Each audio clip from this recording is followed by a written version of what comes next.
I first of all want to welcome and congratulate our 3 conference scholars for this year. It's a wonderful experience, and I hope that you have a good one at this conference. It's the first time that in 4 years that our conference scholars have been able to actually attend the conference in person. So it'll be a welcome return for this program. This is a dry run of your presentations. And the format is that you'll have 20 minutes to talk, and then it'll be followed by 10 minutes of questions. And the 10-minute discussion is a little bit different than is typical at conferences. It'll include the usual discussion, which is questions about your research, but it'll also include any questions or suggestions or tips that any of us might have about how you make a presentation or about the design of your presentation. So hopefully that kind of discussion is going to be really useful to you, not only for your presentation, but also just for developing your professional skills. So with that, I want to get started. Our first speaker is Jesús Mercado Córdova. Is Jesús here? Jesús is from Seoul National University, and he'll be talking about the environmental impacts of an EU-MERCOSUR FTA. So we'll turn it over to you, Jesús. Unfortunately, I actually don't see that he's online right now. Yeah, I didn't. Holly, did you send him a quick email? I will send him a quick one. Okay. Yeah, it could be a time difference kind of thing. Well, let's skip ahead and welcome Falk. Falk is from University of Hohenheim, and he'll talk about the distributional impacts of decline in insect pollinators in the Ghanaian economy. So Jesús is jumping on now, Mary, just so you know. Okay, well, maybe let's go with Falk because he's just ready to go. So Jesús, welcome. I'm going to switch places. If that's okay, Ginger, should I switch or stick with the whatever's fine. Jesús, if you're ready, I would maybe stick with it in case they had people that were connecting as well to watch. Okay, Jesús, you're on first, and you'll be talking about the environmental impacts of an EU-MERCOSUR FTA. Yes, so the floor's all yours. Okay, thank you very much. So I'll be sharing the screen quickly. So the first thing is the slides. I'm still working on them, so please bear with me if there is some content that is not complete. So it's been mostly trying to fit in the 20 minutes presentation limit that we have. So, well, first of all, thank you for the opportunity. My research, as you can see, it's titled "The Environmental Effects of the MERCOSUR EU FTA in terms of land use and land cover change, energy emission-related greenhouse gas emissions." So the idea behind, or the motivation that we had while coming with this idea, was to actually complement several studies that had already been done in the case of the FTA MERCOSUR of EU, which are kind of a hot topic. But try to include as well the effects of having land use change related emissions. So in this sense, so it just basically start with giving some brief background that basically reflects the importance of the agricultural sector in countries, MERCOSUR countries, mostly Brazil, but also Argentina. But in this case, we see that agricultural land, they are considerable in terms of total surface area, and they say they are very, very concentrated in very specific land types. So this is important because we will see that that the database that we are using, it's precisely divided in terms of let's say the productivity that each land type has. And also, well, there are several phenomena that are associated with, say, demand for land factor pressures. So in this case, we can see that many of the land that is devoted to crop production and cattle production has been cleared from forest land. So, and this is absolutely important to the associating agreement between these two regions, and because it also includes an environmental section that basically states that the parties, they compromise to try and avoid additional greenhouse gas emissions related to land use change and deforestation. So from the research outline, of course, again, we'll be doing a two-step methodology.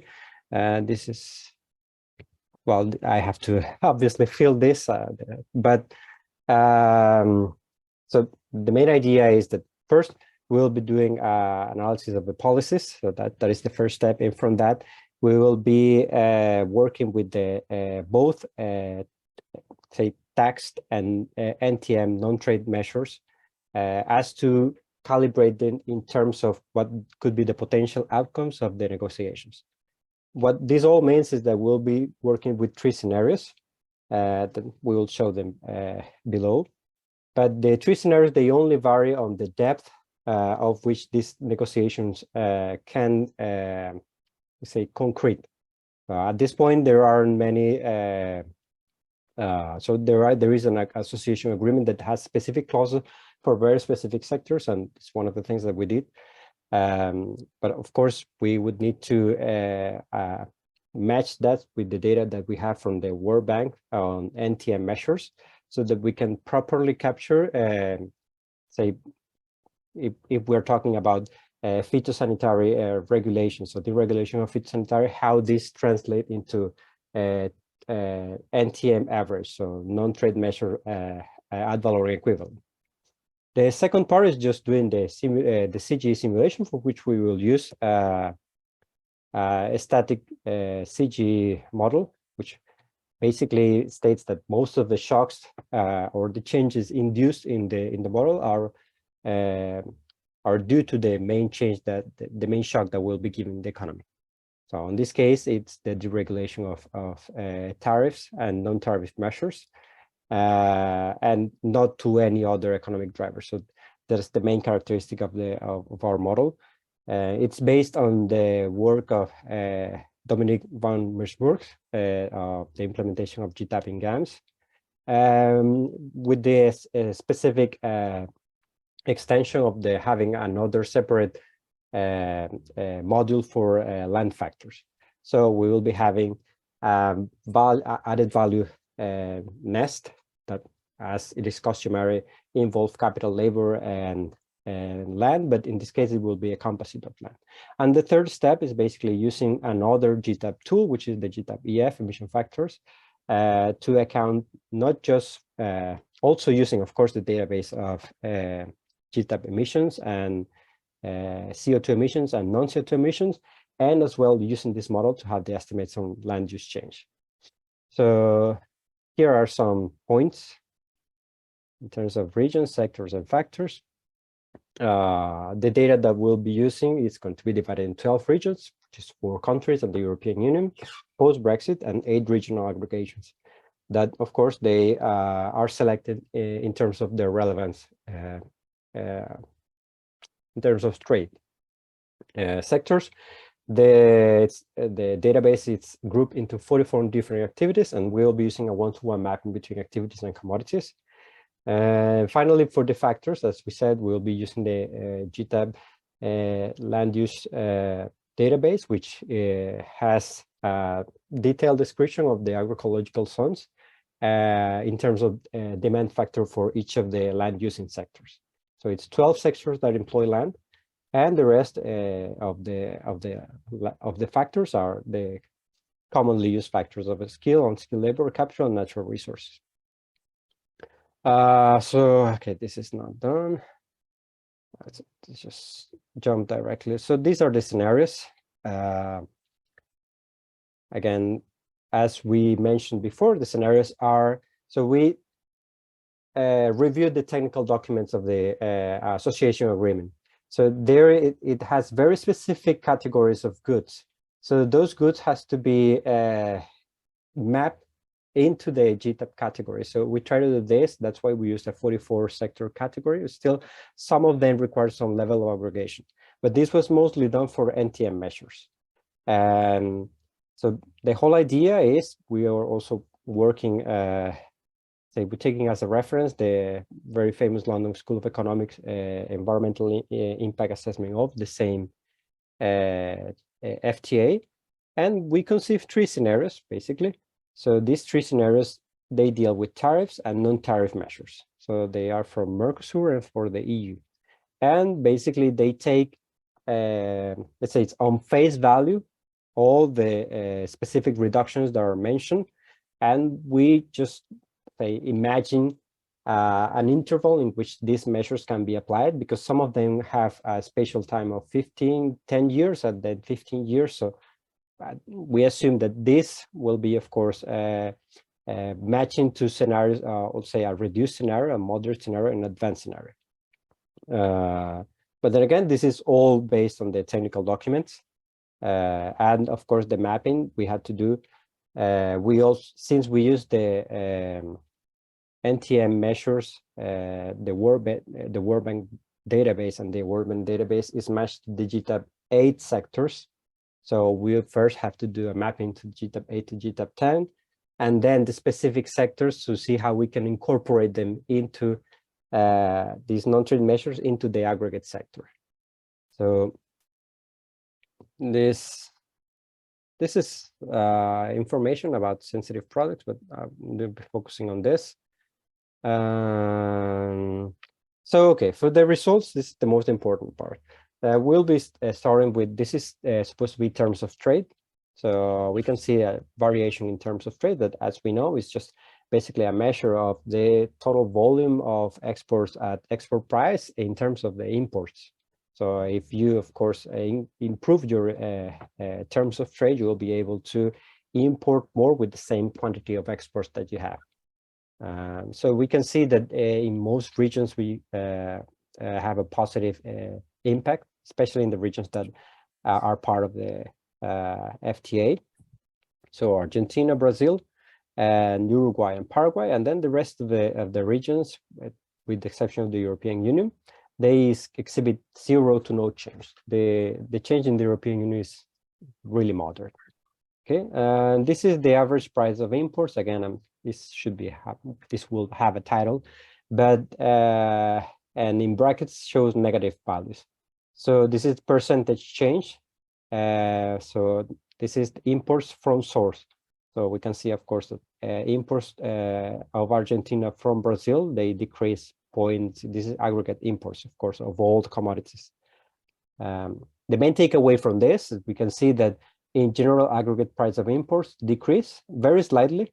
I guess in the case of the European Union, it's a little bit more accentuated. But this is customary in these types of simulations. So, so here we see that all Mercosur countries improve their terms of trade, and that regions outside the association agreement are barely impacted. So we also take a look at exports by destination. So the whole idea is that we will just focus first, do a quick review of the economic effects of the FTA.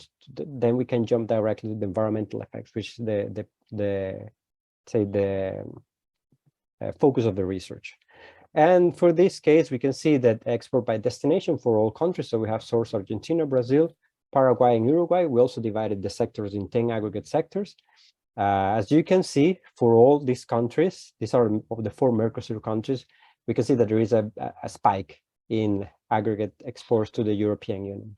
So in this case, given that these are our percentage change of aggregate sectors, and we cannot see, but in level terms, so to speak, exports of grains and crops and livestock and meat products are important. Also, we can see obviously a decrease in most manufacturing sectors for all the participating regions. And the sectors that improve the most are processed food and textiles and clothing. Again, this has to be measured in terms of level. So in this case, we can see that the level of these variables it's lower. So that's why an increase can, so lesser increases can reflect in a way more accentuated form. And for the European Union, so we can see the same graph. So this is for the reduced, moderate, and advanced scenarios.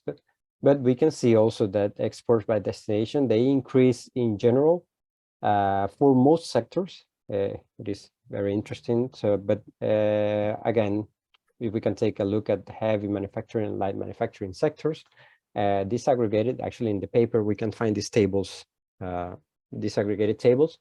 We can see that in terms of total value, it's way bigger than the results we have for these sectors of processed food and textile clothing. So the idea is to contrast these changes in exports with domestic output. So we can maybe see that there is a very accentuated increase in exports from one region to the other. But then when we measure domestic output, we can see what is the exact impact. And we can see that for most countries, so it's Argentina, Brazil, Paraguay, the 4 MERCOSUR countries and the EU, domestic output doesn't really change higher or lower than 2%. So this is change on domestic output for the same sectors and also prices. So price and volume change. So we can see that it follows a really let's say standardized pattern where most Mercosur countries, they decrease output in manufacturing sectors and they increase in primary sectors, so grains and crops and livestock meat products in most countries, also textile and clothing, and also there is a important increase in processed in some countries in processed food, of course. For the European Union, the main takeaway is that the market share, it's not that important. So in this case, we see that there is just a slight increase in heavy manufacturing and light manufacturing is just barely increased. And then we also have a decrease that it's also not really accentuated, less than 0.05% of domestic output of the primary producing sector, agricultural sector. So this here, this is CO2 emissions from energy, yes, from energy consumption. So in this case, we see that it is really related to the sector that experienced the most heavy increase. So for instance, in the rest of the world, we can see that there is an increase for 3 scenarios of about around 3% of CO2 emissions related to energy consumption in transportation sector, though it decreases in heavy manufacturing and also consumption, household consumption of energy. And for the regions of interest, obviously there is an increase in the sectors that show an increase in output, grains and crops for all Mercosur countries increase. And we will see that this is important in terms of land demand input. There is obviously a decrease, again, associated with the decrease in input in heavy manufacturing, which is offset by a, say, really important increase also in the European Union in the same sectors.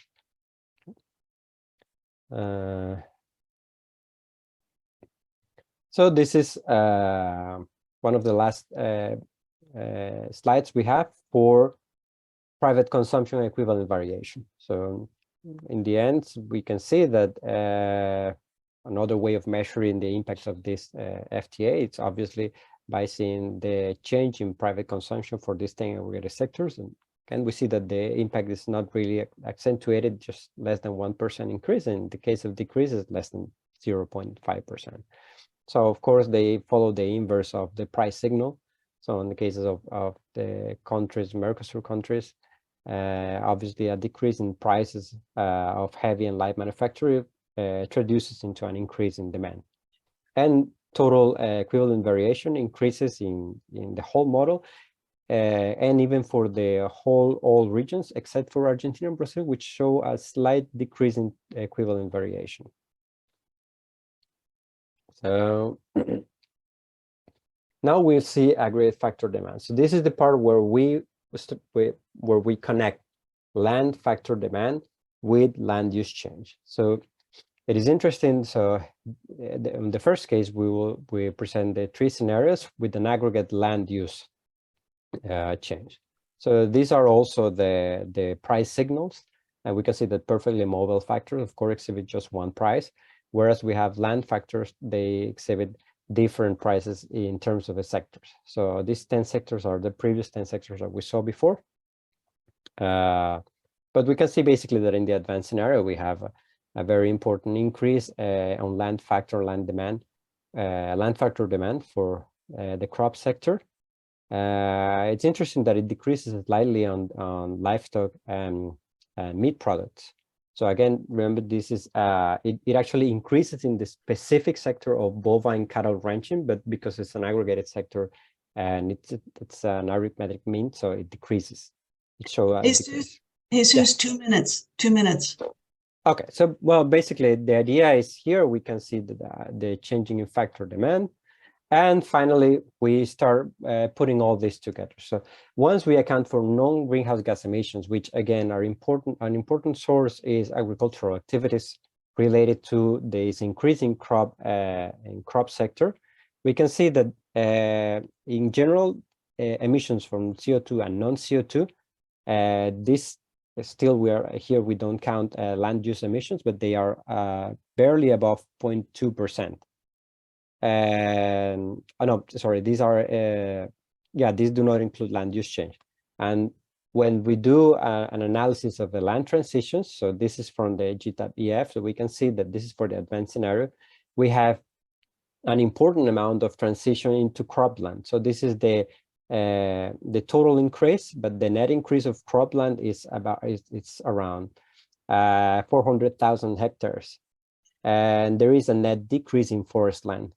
So this is what will push our final results. Once we account for land use change emissions, so at first we can have actually a decrease. So we create a net sink of CO2 emissions. This is from total global CO2 emissions on 0.001. But if we include them, so I have to include here the absolute values, but it's about 0.33% of all global emissions. So it would be around 120 or 55 million metric tons of CO2 equivalent gases. So the difference is really marked when we, and that is the main takeaway from the research, when we take into account land use change emissions and not just we limit the research to energy emissions. That's yeah, I think. Oh well, we also have another graph, but that's pretty much it. So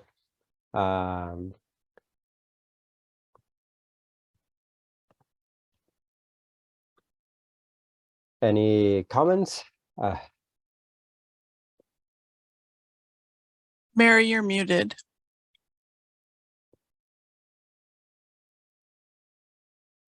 Okay, sorry about that. Let's open it up for discussion. The first question is from Erwin. Just to clarify, the terms of trade is not a quantity measure, but a price measure in levels. Terms of trade is equal to the export price index over the import price index. Yes, yes. What did I say? I'm not sure if how you explained it. But Erwin, did you want to add to that? No, I heard quantity measure. That's why I said it's a price measure. Yes, yes. No, we use the aggregate price of imports in terms of the aggregate price of export, or the inverse. No, I agree with that, but you said it was a quantity measure, not a price measure. Oh yeah, no. Yeah. I think at some point we did quantity times price, but in the end we decided to just use the price as it is defined. Yeah. So And then just a question on NTMs, because you yes, get the NTMs from the World Bank, right? yes, But in there, they estimated the NTMs using a different elasticity. And then you plug it into the GTAP model okay, to recalculate the AVEs. Typically, you would need to recalculate the AVEs using GTAP import domestic elasticities. So you cannot okay, directly use it because they're using a quantity measure. If they use the price measure to calculate the NTMs, then you can use it directly. okay. So yes, what we did with NTM, so we from the database that they have, so the idea was to actually because this is say non ad valorem equivalent. So basically, it would be the amount that you would have to, let's say, increase imports in the original database were not these measures be present. So what we did, yes, we directly inputted in the model using the specification in GTAP in GAMS for NTMs, assuming the same the elasticity of substitution between domestic and imported goods for the Armington specification. Since they were in terms of ad valorem equivalent, so we just assumed that it would be just a matter of matching the sectors and including them in the appropriate variable. But your observation is that you need to get their beta, their estimated beta, and then divide it by the GTAP E sub D to get the recalculated AVEs. Otherwise, your AVEs will not be consistent. okay. Let me just look at that. Yeah. Okay, Thank any you. other? Is there a because I know that they offer, so they in the database they mentioned that it is taken from, I don't remember the specific source, but the method. So well, I will have to go check on that, but thank you. I Yeah, will just to definitely take a look at that. quickly clarify, we're coming up with an NTM satellite database Yes. next month. And in there, so it's based on the 2019 estimates of Key and Ichita. Okay. And then in there, we recalculate the AVEs using the beta. So this is joint work with Alessandro Nichita at Tongtan. So it will come out next month. So yes. Still, I will take a look. So thank you very much. It's something I didn't consider. Ginger has added a comment. Jesus, on slide 2, make sure you correct the typo in your heading. It should be background ending with a D rather than a G. Does anyone else? Yes. Yeah. I know that the slides are still a work in progress for you. Yes, absolutely. But no, thank you. I mean, we just started putting them on this week, and it was mostly choosing which ones will be part of the. So definitely, this isn't. It just was something from which I could comment on, but it's and it follows the structure, but it's definitely not a finished work. Okay, and Anton added that simulation in one of the slides is misspelled. So you might want to just do a general spell check. Absolutely. Yeah, and actually we're as Ginger reminds us, we're here to catch things like typos and help you with an effective presentation. Are there any other comments? Hi, Mary. Can I add a few Yes, things? please. Thanks, Jesus, for this great presentation. I have one question and just a few suggestions on the presentation slides. My question is, did you get a chance to investigate how much of these results are due to tariff cuts versus net NTM cuts? And if you want, you can respond to that first, and then I can add a few comments on the slides.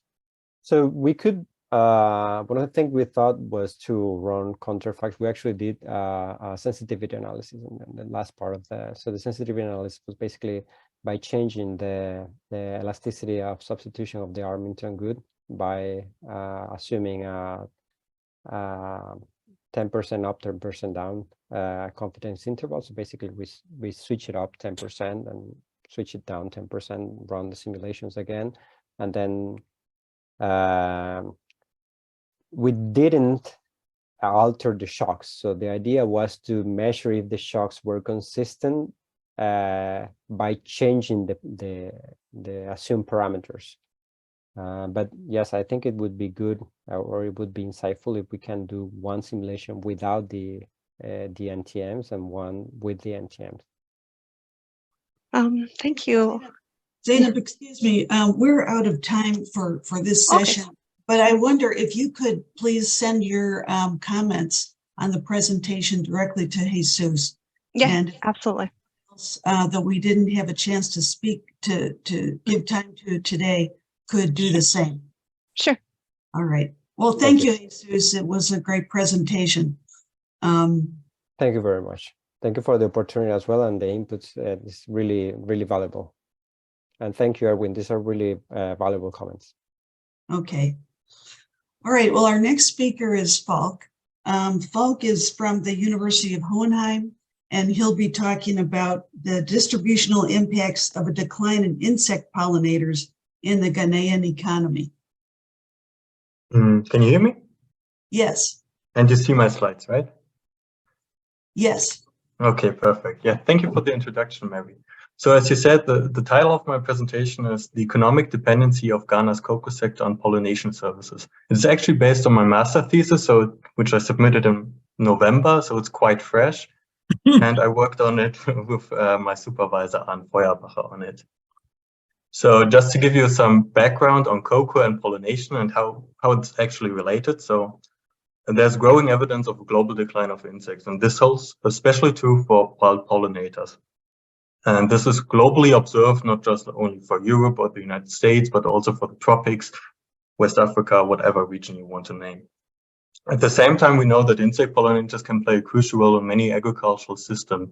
So this holds not true for wheat, which doesn't depend on insect pollinators, but for example, rapeseed depends partially on insect pollinators, and many vegetables and fruits depend on insect pollinators to form fruits. Especially cocoa, which essentially depends on wild pollinators. So without these wild pollinators, cocoa wouldn't form any fruits or any pods. So it depends essentially on wild pollinators, as there are no domesticated pollinators. So there's no bumblebee or honeybee for cocoa, just some wild pollinators. So assessing these economic consequences of changing pollinator population is therefore crucial to see what would happen if the situation is worsening, what happens if the wild pollinators decline and continue to decline in the future. And we wanted to tackle this problem using a CGE framework and focus just on the changing cocoa pollinators. So we focus on one crop and one pollinator group to increase the accuracy probably. Just to give you some background on the global cocoa economy, so there are just a few countries that dominate the cocoa market. So most of cocoa is produced in West Africa, in Cote d'Ivoire and Ghana. Then we have some production in Indonesia, some production in Nigeria, and some production in Latin America. But West Africa, Ghana, and Cote d'Ivoire are dominating pretty much the cocoa market. The study was on Ghana, so I'll just briefly talk about the Ghanaian cocoa sector. So Ghana is the second largest producer of cocoa in the world, and it contributes about 3% to the GDP of Ghana, so it's quite important for the economy of Ghana as a whole. And it provides income to more than 800,000 smallholder farmers. So cocoa is not grown on plantations by large corporations, but rather by smallholder farmers who own less than 3 hectares of land. So their income and livelihood is directly linked to these beans and being able to sell these beans successfully. Besides the economic aspect, so cocoa is not just economically important to Ghana, but culturally and historically has been linked to the history of Ghana for more than a century. So it's quite an important commodity in Ghana for in everyday life to many people. How did we tackle this problem, and what was the study framework and the general outline of this presentation? So we wanted to start with a systematic literature review to get a feeling for the ecological knowledge on this, to basically bridge the gap between the economic analysis and the ecological analysis. So we followed the PRISM framework, where we scan Scopus and Google Scholar for the literature on cocoa pollination and the ecology of pollinators to identify what are the most important cocoa pollinators, what is the relationship to the cocoa yield, and what are some aspects that we might not know about as economists. We then used this knowledge for the scenario design and also had some stakeholder involvement here to find out what's the relationship between productivity and pollinators in cocoa trade. We then implemented this in our CGE model. So we worked with Ghana's the social accounting matrix for Ghana and worked with the static comparative model stage 2. And later on, I will discuss the results, talk about a little bit about the macro changes to the agricultural sector, income changes, and some potential policy implications of the results. So this will be a lot of ecology at the beginning, but bear with me. So what we wanted to find out, what are the main cocoa pollinators using the systematic literature review, because many economic studies just talk about pollinators declining or vanishing completely, but never what pollinators are actually of importance. So using the systematic literature review, we identified the most important cocoa pollinator family. So this is the yellow bar. These Ceratopogoniid midges, you don't need to remember the name, just to remember that there are a few species that are important in the pollination of cocoa. Not many, but just a few. And zooming into Ghana, again, you can see like the blue or whatever you want to call this color. These Ceratopogoniid midges are indeed the most common and most important cocoa pollinators, especially this genus of Forcipomia. Forcipomia ashanti is very, very important, the pollination of cocoa. So the cocoa basically depends on very few species, and if these would die or become extinct, the whole yield of cocoa would be at risk. Some other important dynamics of the pollinator population to keep in mind are rainfall patterns. So if rainfall would stop, the cocoa pollinators would also not thrive again because they depend on a humid environment to thrive and repopulate. Pesticide use has a strong negative effect on these pollinators, not only insecticide use, but also herbicide use, which kills the habitats. So there has been a lot of pesticide increases in some regions of Ghana and has shown like negative effect on these pollinators. And one important aspect is they need some provision of habitats. So usually in cocoa farming, you would have some large trees that provide shade to your cocoa trees and the pollinators. You would have remaining cocoa pods. So after harvesting the beans, you would leave them so they have some breeding grounds, and intercropping of plantain is often an option provided by these ecologists. What we didn't find in the literature was a clear relationship between the pollinator population, so these Forcipomia or whatever midges, and the yield of cocoa. So we had to work with some stylized scenarios because there isn't any information currently on how this works in Ghana and what is the exact yield relationship. So we started with just some stylized scenarios in our analysis, assuming a 10% increase of these pollinators, a 30% increase, and a more severe decrease of all pollinators of 50%. We then multiplied this value with a dependency ratio. This basically tells you how much of the yield of cocoa would depend on these pollinators from the ecology literature. For cocoa, it's basically 100%, but the ecologists provided some error margin of 5%. So we multiplied these values of 10% with 95%, and we achieve productivity decrease for the first scenario of minus 9.5%, minus 28.5%, and minus 47.5%. And we named these scenarios Poly 1, Poly 2, and Poly 3 for the 3 scenarios, just to keep in mind when I discuss the results later on what these actually mean. These numbers were not completely out of our heads or the literature, but we actually have some stakeholder engagement in Ghana with ecologists to actually see that our population changes and the productivity changes, they have been observed in the field, and they are to some degree realistically, albeit of course highly stylized in this case. The general model framework that we use, so at the core we have this comparative static stage 2 CGE model by McDonald and Teyerfelder. The main data source is a social accounting matrix, which was provided by the JRC. And we have some supplemented data for the factor use account on the labor force, land use data, some data on the cocoa production, how it's done, some Ghana-specific elasticity from econometric studies. We then fed that into our model, and again had our 3 scenarios of the decreasing productivity that happened across Ghana for all the cocoa product producing activities that we have in the model for the 6 regions of Ghana.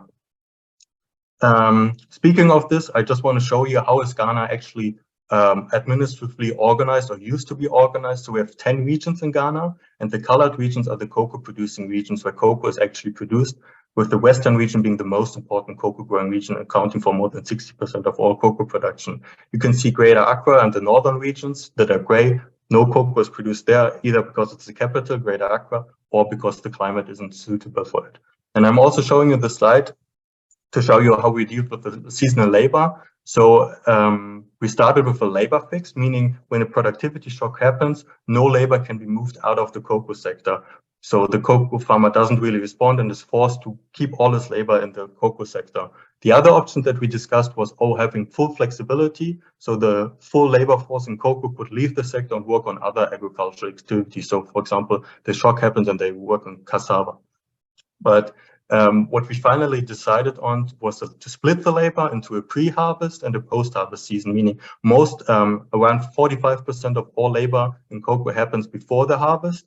So the fertilizer application, pesticide application, pruning. So there we split the labor, and then post-harvest, the farmer can respond to the shock and leave the sector and move into other agricultural activities. And this is the final thing we decided on. And as you can see, the more flexible the labor, the more severe the cocoa shock would have been in this case, which might seem counterintuitive at first, but it just means that they are leaving the cocoa sector and the shock is just becoming stronger or more.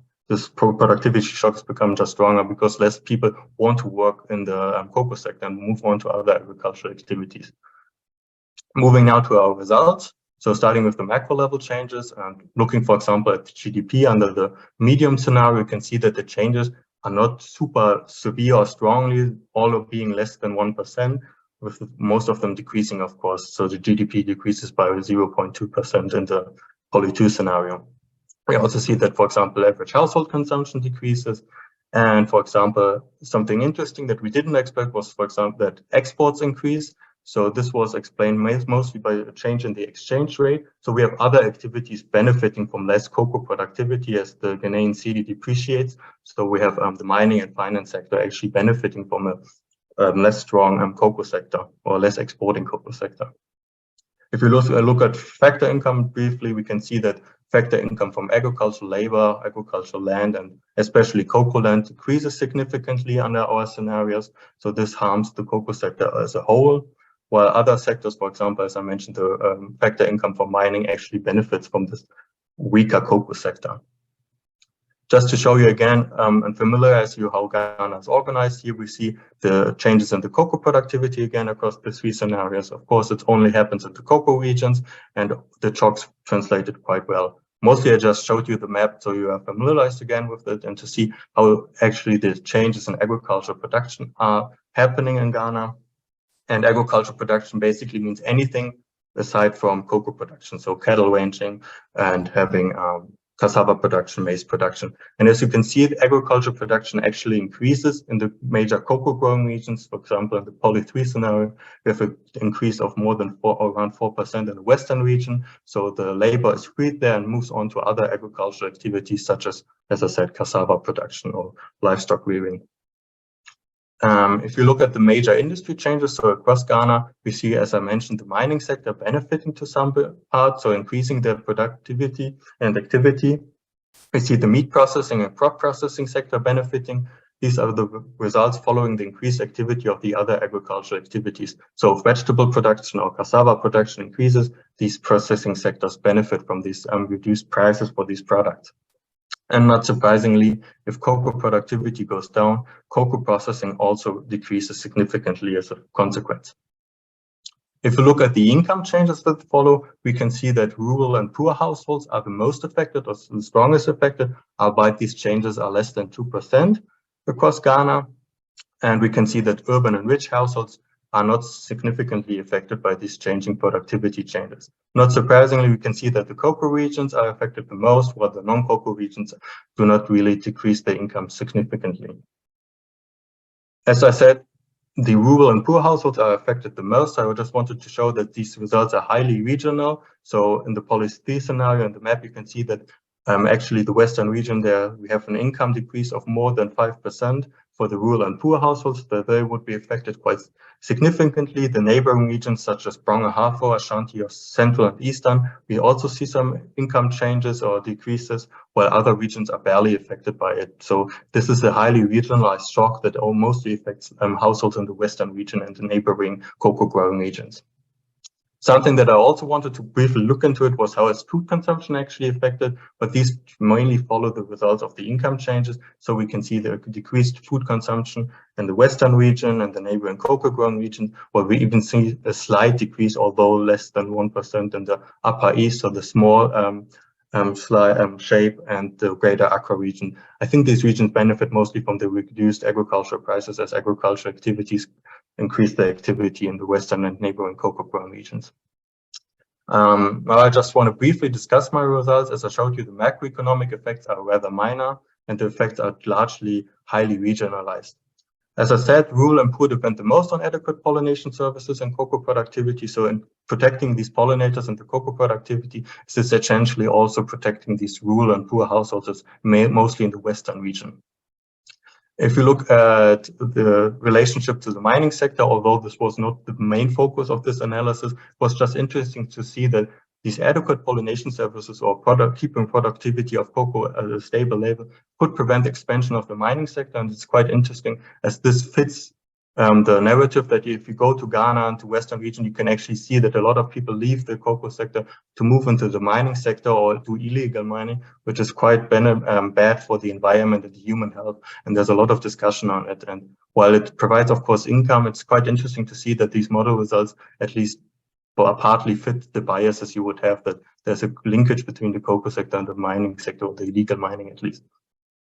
And it was interesting to see how effects of conservative shocks play out in the CGE framework, because most economic studies on pollinators, they work with complete die-off of all pollinators, 100%, all are wiped out, and all often not a CGE framework, so we do not have like compensational effects going on. So this is, we can see that it's quite crucial to see how other industries or other sectors of the agricultural economy respond to these shocks. Other aspects that I also want to mention, so cocoa pollination is not just a purely academic topic, but it's currently highly topical. In Ghana, as you can see, this guy is currently manual pollinating some cocoa trees. So the situation is currently that many farmers are taught by the cocoa organization to manual pollinate the cocoa trees. So they try to replace the lacking insect pollination with actually going around and picking the flowers and pollinating them by hand. So they're trying to substitute this pollinators, and many ecologists are of course alarmed about this trend and think we should find other ways to actually naturally pollinate the trees how it's supposed to be. Something else worth mentioning, the knowledge of the pollinators is highly limited. So most farmers, when I spoke to stakeholders or also the literature tells us, they don't even know how the cocoa pod forms. They just think it's something natural happening, so they are not aware of these pollinators. So closing this knowledge gap is quite crucial, especially in the use of pesticides, which are often negligently used in the fields by farmers. And this whole topic is, of course, highly topical or political, as has been seen by the living income differential. So protecting these cocoa pollinators or cocoa productivity is quite essential if we want to remain stable incomes for the farmers or even increase them in the future. To conclude, so the cocoa changes and cocoa pollinators affect not only agriculture, but also other sectors, the food processing sector, for example, or the mining sector. There are winners and losers as always. So we have the food processing sector would potentially benefit from a less strong cocoa sector. And further research is crucial, especially on this cocoa pollinator productivity relationship. We had a simple linear relationship here, but there are currently no land use or land cover model that tells us how the productivity or pollinator populations are driven. And it would be really interesting to actually link such a model to the CGE model to have a good link between ecology and economy. And with that, I just want to end and thank you all for the attention. And if you have any questions, go ahead. Well, thank you, Falk. That was a wonderful presentation. I want to open it up for questions. Are there questions or comments?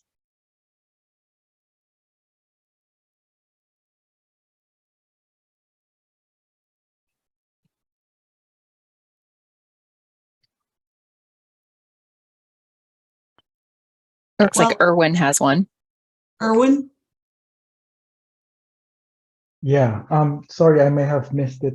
What happened to the land factor? Was it assumed fixed or did you have a No, we assumed it PET to be fixed. allocation? Land was assumed to be fixed in this frame. Okay.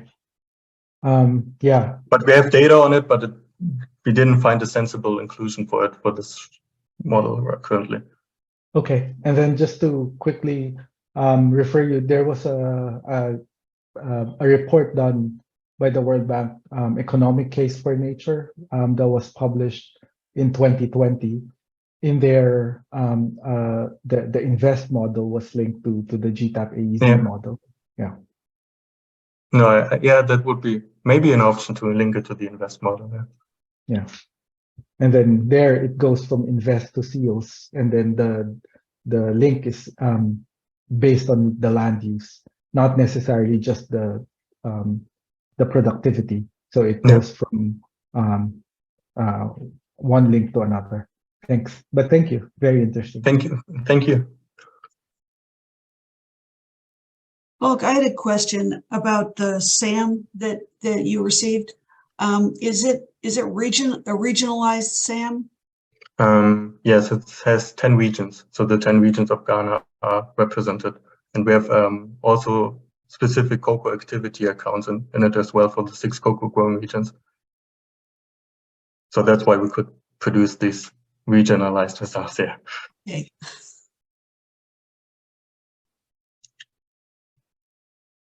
Any other suggestions or comments?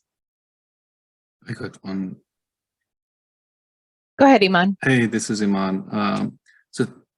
Actually, I got 2 comments. So one is how important are general equilibrium connections? Could you get some sort of similar magnitude of the results with partial equilibrium models or not? So that's one. Another is how you decide about regional reallocations. Is there any rule that determines the movement from one region to another region? Do you have like trade or quasi-trade framework there? Thank you. For this case specifically, we didn't work with a partial equilibrium framework, but there are many studies in this pollinator that work with a partial equilibrium framework, and they are often, I would assume the results are more, how do you say, severe or strongly like more significant, but oftentimes, as I mentioned, they work with the, how do you say, complete wipe off of all pollinators, which is of course quite differently than just having more conservative 10% or 30% productivity decreases. So I'm not sure how they would respond, but I think it's interesting to see.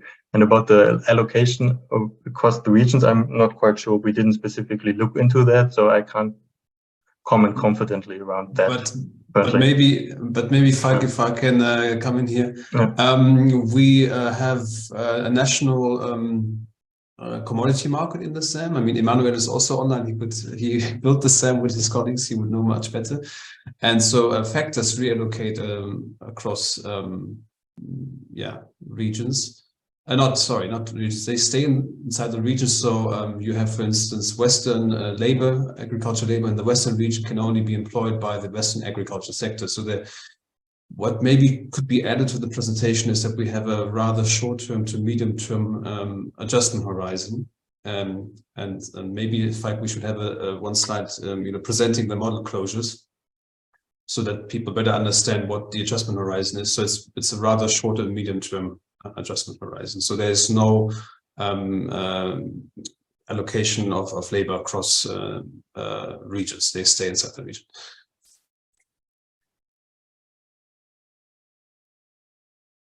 We have a couple of comments. The first one is from Emmanuel Ferrari asking, did you consider that your simulations might have effects on the cocoa world price? Yeah, so for cocoa, we lifted the small country assumption, so we have that, yeah. Okay. Yeah, but if I can, but we also use an export demand function for cocoa, right? Yeah. So in that case, we assume a large country assumption, right? Yeah. And actually, we are playing around, not in this version, but we are playing around with a partial equilibrium model on a global level to see what could be a possible, how should we calibrate that export demand function. So in that case, yes, Emmanuel, we have endogenous world market price changes. Okay, and Anton Yang has two non-technical suggestions. The first is that slide 3 has a lot of small texts that might be hard to read when you present it. And then the second point is that there are a lot of terminologies throughout, and maybe it would be good to explain some of them, what they are. And he adds cheers. Thank you.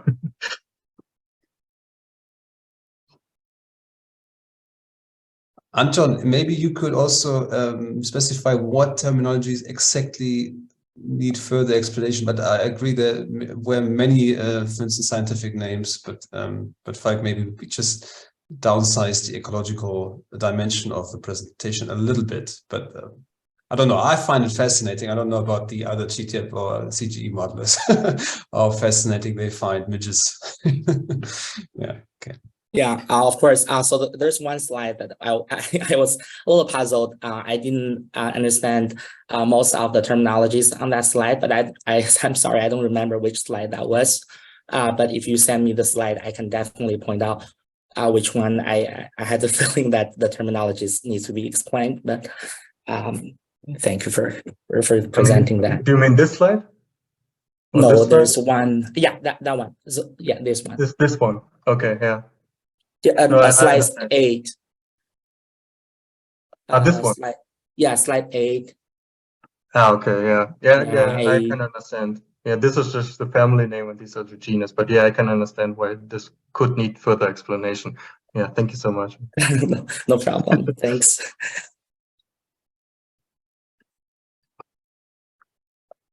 Any other comments? I have one final question, if I Mhm. may. Have you also encountered a similar pollinator problem in other major cocoa exporters? It's in Cote d'Ivoire, of course. And the problem is it's also happening in Indonesia, but most of the research is done in Indonesia, surprisingly. So the ecologist, I don't know why, but when I did the systematic literature, the ecologists love going to Indonesia and doing research there. But this whole manual pollination topic, it's happening in Indonesia, it's happening in Cote d'Ivoire, it's happening in Ghana. And I mean, on the other hand, it also highly increases the productivity. I didn't have any slides, but if you Google it, it's really interesting to see a tree that has been manual pollinated, but the long-term effects are not quite clear. So yeah, of course, the ecologists want a natural solution, but I personally am also open to manual pollination happening, right? So it's been encountered everywhere, yeah. Okay, thanks. I have a suggestion that I wanted to share with all three presenters. And it probably comes from my background on preparing a lot of briefing presentations. But an effective way to structure your presentations is it's often described as tell them what you'll tell them, and then tell them what you told them. And your first slide should be a summary that tells you the main points. If people walk out of your presentation, will they be able to say, hey, Falk or Jesus learned that, pollination actually has very large macro effects on the Ghanaian economy. So that might be your first slide. And then you go on to describe how you reach that conclusion. But it also gets you thinking about what is the main point. Is there a story? Is there a takeaway to your research that you want people to walk away from your presentation with? Yeah, thank you for this suggestion. I think it's really good. And also thank you all for taking the time to listen to me today. Well, thank you. That was a wonderful presentation. So our next speaker is Yacouba Ouedraogo from the University of Stellenbosch. He's going to be talking about the economy-wide impacts of investments in energy infrastructure in Burkina Faso.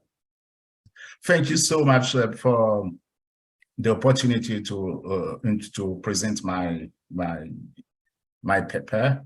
It's about the economy-wide impacts of investment in energy infrastructure development in Burkina Faso. I'm a student from Stellenbosch University, the Stellenbosch Business School. I'm supervised by Professor Paul Kibuga and Professor Charles Adjassi. Just a brief outline of my presentation, quickly the background, the problem statement, the study objectives, and the research questions. A bit on the literature review, the theoretical and conceptual framework of the study, the methodology, the result, the study contributions, its limitation, and the direction for future research. Just a very quick background on the study. In 2016, the government of Burkina Faso adopted a national plan for economic and social development. In this plan, the government acknowledges that energy, transport, and telecommunication infrastructure they have a key role to play in transforming the economy of Burkina Faso. Here in the table, you can see some of the forecasted investment in telecommunication, transport, and energy infrastructure. Energy infrastructure represented about 20% of the forecasted investment. However, most recently, there have been some concerns, some calls from the public, and Parliament for the government to justify the massive investment that is planned under the PNDS.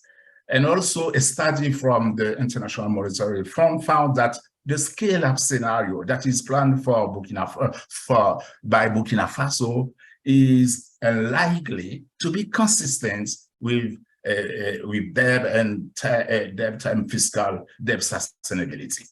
But the government of Burkina Faso has made clear that it will continue to scale up infrastructure in the country. So our research attempts to inform policymakers in Burkina Faso about the extent to which investment in infrastructure impacts the economy of the country.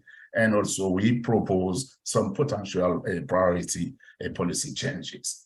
So the objective of our research: quantify the impact of public and private investment in energy infrastructure in Burkina Faso, and then assess the funding source with the highest development return for energy infrastructure.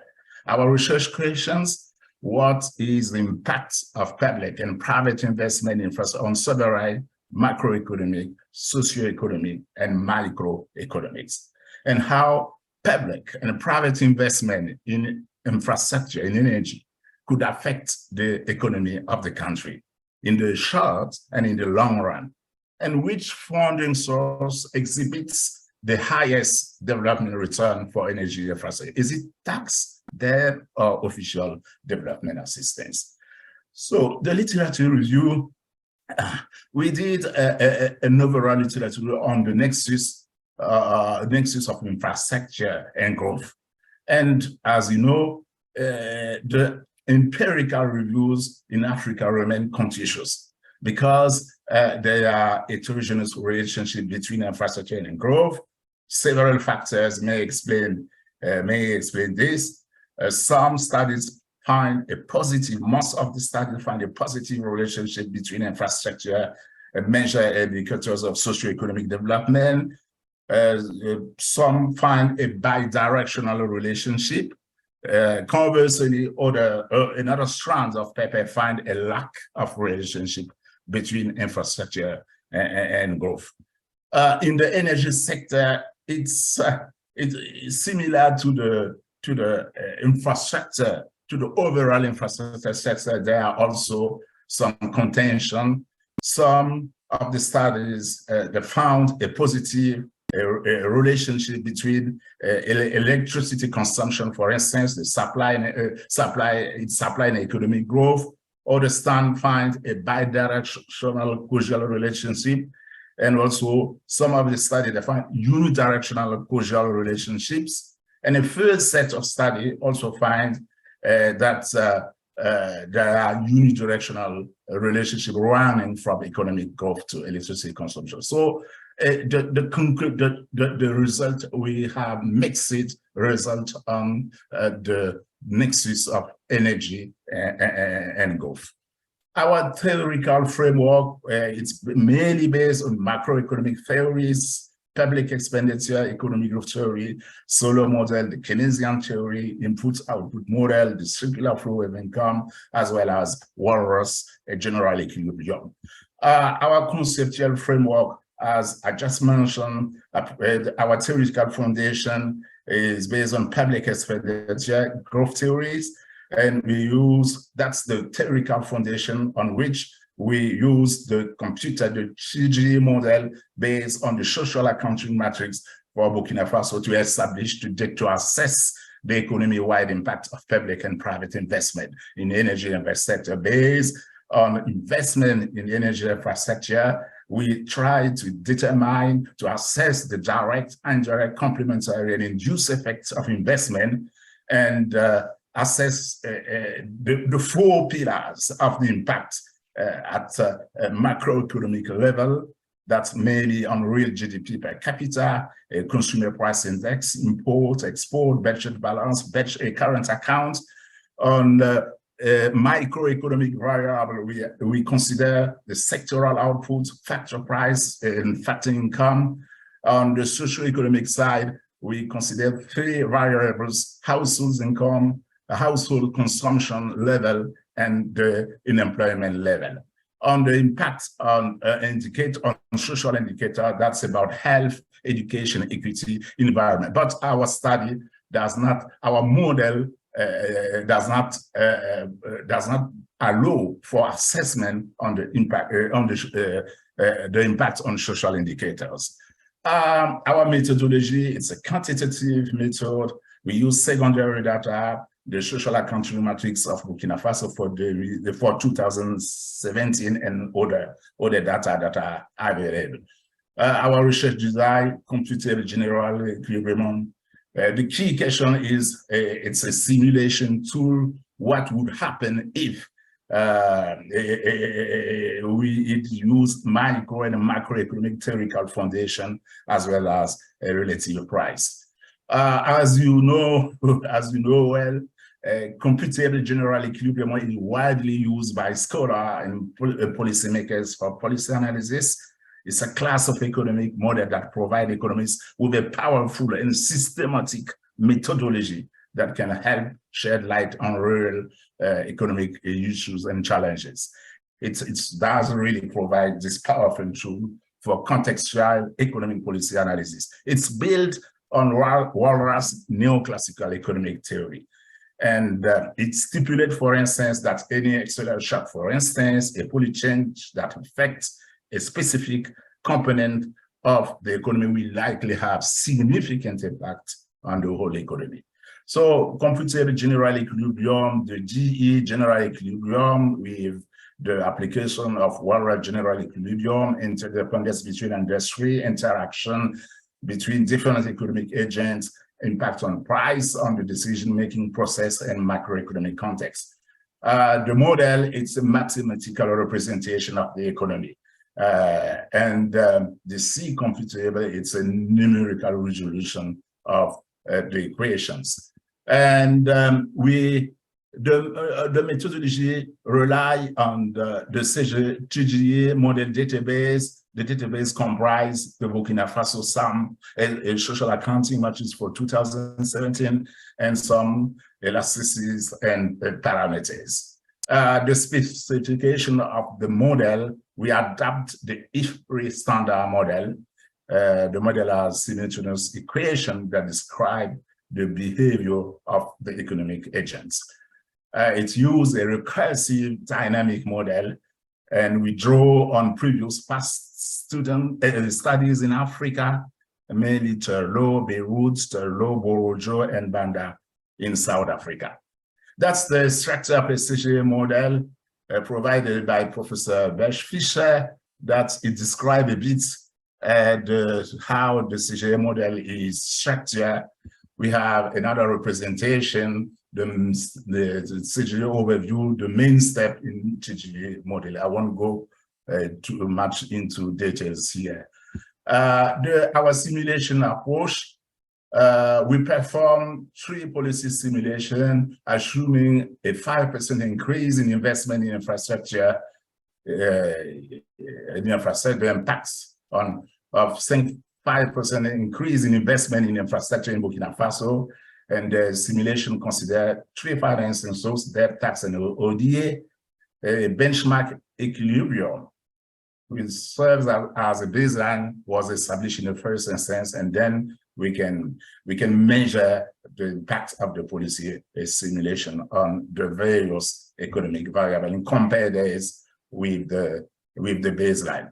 Our model closer, we have CPI, which is flexible, investment is generous, and the investment adjusted factor is a fixed change in the marginal propensity to save is fixed. However, the marginal propensity to save is endogenous. We have the real exchange rate, which is flexible. We also consider, we make exogenous other public investment for capital and land, consider all factors except labor as sector specific. Government constraints, public savings are considered to be endogenous. The adjustment factor for directors is exogenous. And now those are some of the equations that we have considered to quantify the impact of investment in energy infrastructure. IFPRI standard model has been modified. That's the equation 1 and 2. And we incorporated in employment, since the Burkina Faso economy is not at full employment as assumed in the IFPRI model.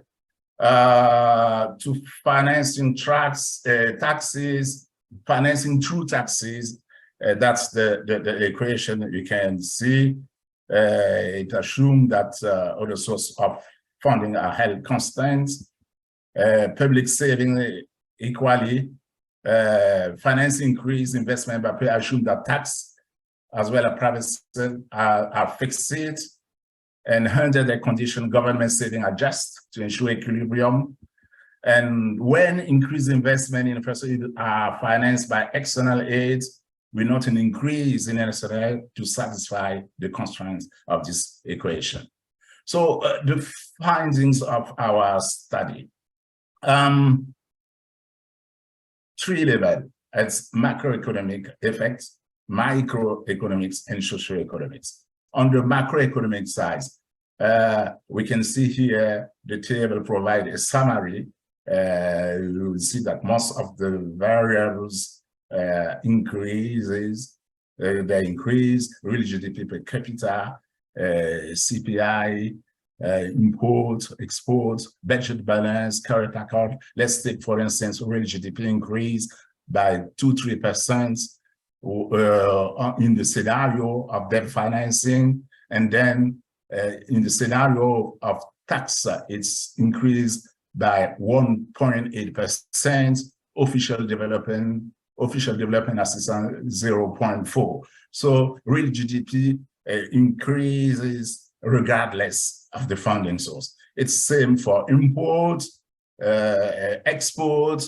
In the scenario of tax financing, export decrease. Budget balance, that's the deficit of budget balance increase in the case of debt financing, and also the current accounts deficit also increase in the case of debt financing and in the scenario of tax financing. So these are some of the graphs we computed, the trend in real GDP per capita. We also computed other graph for import based on the simulations we did. That's for export. And for microeconomic effect, that's a table that summarizes the percentage change. You'll see that most of the variables that increase, percentage increase. Let's take, for instance, the primary sector, the sectoral output for primary sector. You would see that here the investment they are increased regardless of the funding sources. There are some negative impacts which is recorded for instance here for debt, for non-agricultural labor, especially on the cost of the factor of production. We also have a negative impact, I think here, yes, yeah, for non-agricultural labor related to, in the case of official development assistance financing. For socio-economic effects, the table here records the percentage change. You'll see that both household income for the poor and non-poor register increases irrespective of the financing source. Same for consumption level for both the poor and the non-poor. There's also register increase. Unemployment rates increase for debt and tax financing, while it decreased for official development assistance. So investment in energy has a positive effect on employment when it is financed in Burkina Faso by official development assistance. So there is the graph we computed, household income, consumption level, and employment. Overall, let me summarize. The finding of our study show that investment in energy is pro-growth in Burkina Faso. That's a summary. Real GDP per capita increase, regardless of the funding source. Burkina Faso consumer CPI decreased as CPI increased. Import rose following an increase in investment in power. Export also rose. The balance of the budget deficit increased. The current account fell for debt and tax financing, while it slightly decreased for ODA financing. At the microeconomic level, primary sector production increased. Production of cellular also increased irrespective of the funding source. The output of the tertiary sector also increased. But however, the cost rose for labor in the agriculture sector. It also increased in the scenario of the tax finance model. The cost of labor outside the agriculture sort of marginally fell. It goes down in the case of debt financing, and the cost also fell in the scenario of financing through ODA. Family level costs also increased, sorry, where I was, I think I went too quickly. That's at the micro side. Family level also increased marginally, irrespective of the funding source. On the socioeconomic side, household income increased for poor and non-poor household, irrespective of the funding source. Consumption level for the poor and non-poor also increased, and the unemployment rate reduced marginally in the case of official development assistance. On the funding source, our study has found that debt financing of an increase in investment in power tend to be more beneficial to the Burkina Faso economy. Our study contribution, I think our study brings some contribution to the theoretical and empirical aspects of the nexus of investment and economic growth. And also our study enriched on the literature, enriched the limited, very limited existing literature by investigating the impact of investment in Asia on economic growth in Burkina Faso. As you may be aware, There were very little research dedicated to Burkina Faso. There are some cross-country studies, but the study provides little insights, specific insight to the context of Burkina Faso. Our study, by investigating the impact of investment on 12 macroeconomic, micro, and socioeconomic, provides some insights into the economy-wide impact of investment and its relationship with economic growth. Moreover, our study also expands the literature on the subject in sub-Saharan Africa. On the methodological side, our study brings three major methodological contributions. First, our study developed essentially more dynamics, the structure of the Burkina Faso economy, and analyze the impact of infrastructure investment in the country. Second, this study incorporates employment into the IFPRI model, since Burkina Faso economy is not full employment as assumed in the IFPRI model. Third, our study brings important contribution to CGD modeling in the context of infrastructure investment, particularly for developing countries. In terms of policy, our study provides evidence to policymakers that infrastructure and infrastructure investment contribute significantly to Burkina Faso economic growth. Further, our study supports Burkina Faso current public policy strategy, especially the National Development Plan, in which energy infrastructure is a key pillar. The limitation of our study are related to the CGA modeling. As you know, there are often some uncertainty over parameters and specification in CGA modeling. And also, CGA model focus on the relationship between the relative price change and the flow of goods and services, and not level of prices. And also, CGA model data requirements are quite demanding, and it's worth noting that CGA modeling does not answer all the questions. Therefore, it should be used together with other models. And also in our study, the induced social benefits of increased investment in energy is not captured by our model. Our model is mainly quantitative. It does not account for quality and access dimension of energy infrastructure. Our study also does not provide evidence of a short or long run causality, which is the best study using to perform Granger causality test. Discussion direction for future research. We recommend researching infrastructure as a system in the context of Burkina Faso using a multidimensional approach. A more holistic approach of studying infrastructure as a system is needed. Also, the empirical review suggests that energy infrastructure has large external, especially in the health and education sector. We recommend that further studies in Burkina Faso attempt to capture and quantify their external.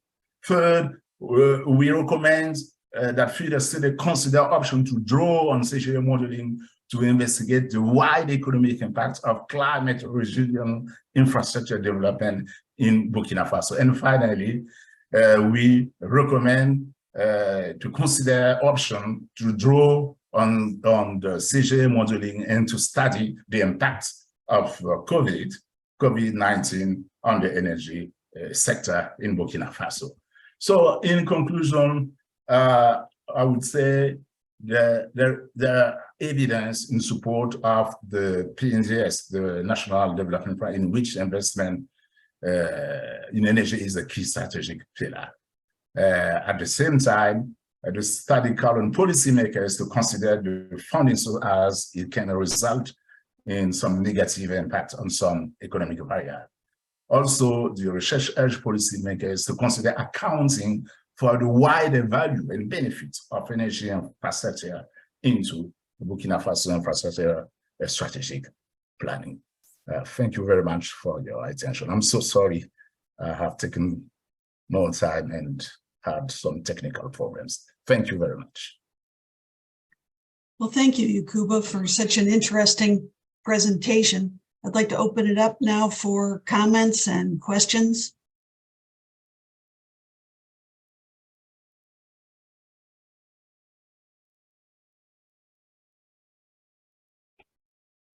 It looks like Anton has one in the chat.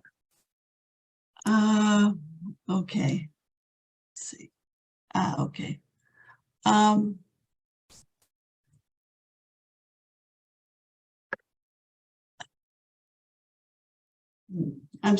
Ginger, do you mind reading it? I can't. I'm sorry. I can read it. Sorry for writing this in the comment. So I think the presentation went so well. Just one suggestion I want to say is maybe you can add more add the page numbers on the slides. Yeah. And sometimes it's a little difficult to understand the gist in each slide. Maybe you can come more straight to the point. And otherwise, I think it's a great presentation. Thank you very much. Thank you. Well noted. Oh, yeah, please go ahead. Yeah, perhaps you can make the slide less busy a bit. There's too many words and sometimes there's a paragraph that's shown in there. Yeah. Probably you can limit each bullet point to about 16 words instead of putting in too much in there. So that will make it easier. And it lessens the possibility of people reading your presentation instead of listening to you.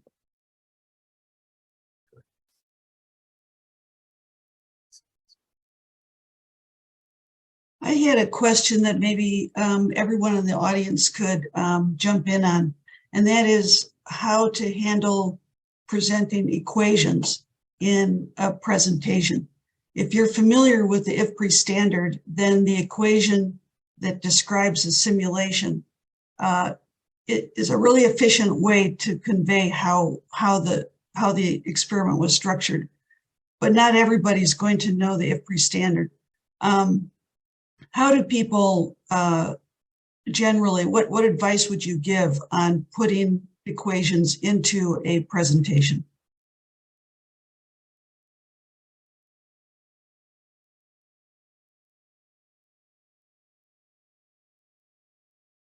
Hello, Prof. The question is intended to me?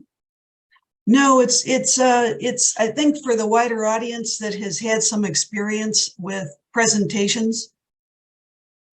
I know that I rarely include, if I do include an equation, it would be one equation with the variables defined in that same slide.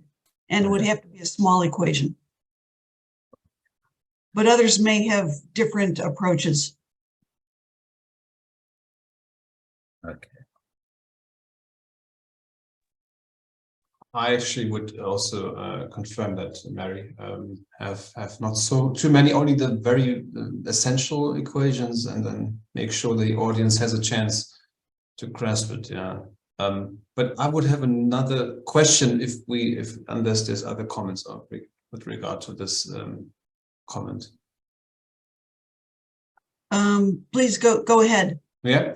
I'm not sure. Did you say that, what is your numerator again for running this analysis? Could you say this again, Yacouba? Yes, sorry. Sorry, I didn't get your question. Sorry. What was the numerator in your model closures? Right. Let me get back to the slides. Sorry.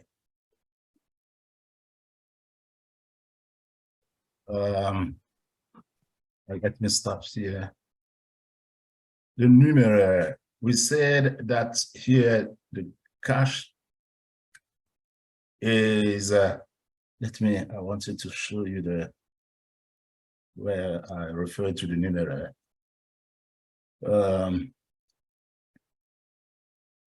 Sorry.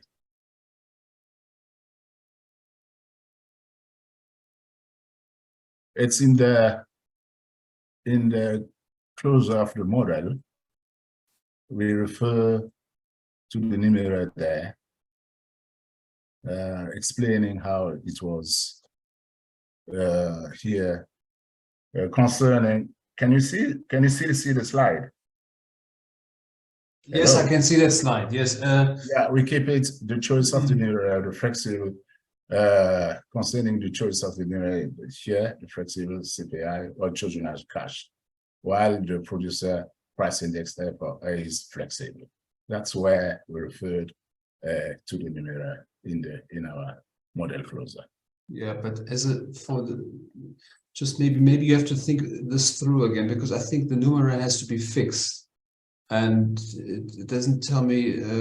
Yeah. You know, because you reported a change in the CPI, and I, for instance, often use the CPI as a numerator, and then obviously it has to be fixed. Yeah. But in your case, I'm not, you know, from this slide, it wouldn't, at least to me, wouldn't be clear what your numerator is, and I would, so, you know, that maybe could create some confusion, but maybe I got it wrong. Yeah. Thank you. I will check the presentation, and also I will check what it is in the paper. Thank you for your comments and remarks. Thanks for your presentation. Thank you. Well, that's all that we have time for right now. If anyone has other suggestions, please email directly to Yacouba. I want to take this opportunity to thank all three of our presenters. They were all represented a lot of hard work that you're doing in some exciting frontier areas. I think we all are together and wishing you good luck in your research, and look forward to meeting you in Bordeaux. Thank you all for coming.